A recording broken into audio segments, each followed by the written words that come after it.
Hi guys! For today's videos, magigisa tayo ng gulay nila para sa lunch nila at saka itong chicken mamaya.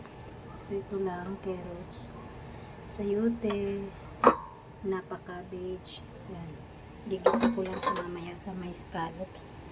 Lagyan ko rin siya ng black fungus, bell pepper. So ngayon guys is bablanch ko lang ito kasi ito yung mas matagal maluto mamaya pag ginisa.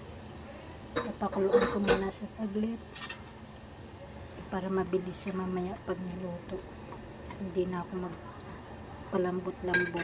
So ito yung ginagawa. Kadalasan sa mga Chinese guys, ito yung ginagawa nila. Yung lahat ng magulay binablanch nila para mabilis lang siya stir fry. Try ko na itong black fungus.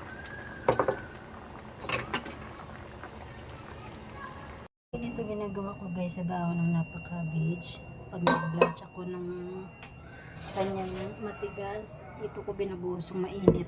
Yan.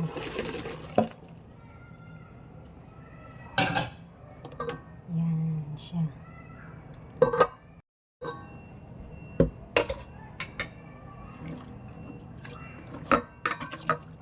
Kasi ito mabilis lang naman lumambot itong dahon niya. Saka ko siya ihalo. Potato starch, light soy sauce,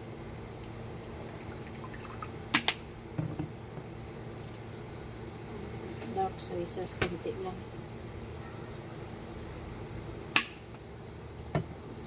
oyster sauce,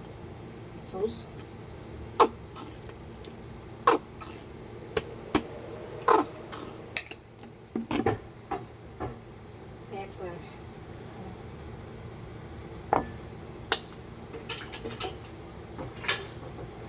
chicken powder. Nilagyan ko siya ng tubig lang. Gigisa ko na siya guys. Yan. Wala akong bawang, sibuyas at saka luya lang. Sabay ko na itong scallop, bell pepper.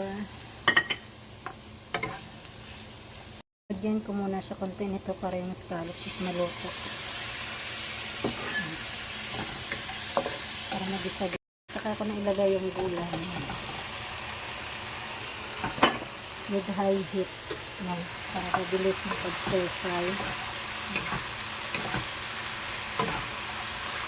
Ayan, ilagay ko na itong ginawa kong sauce. Naparami yung gulay ko guys kasi dalawa lang silang kakain na karami. Pag ano ko. Ang last itong spring onion. Luto na yan guys.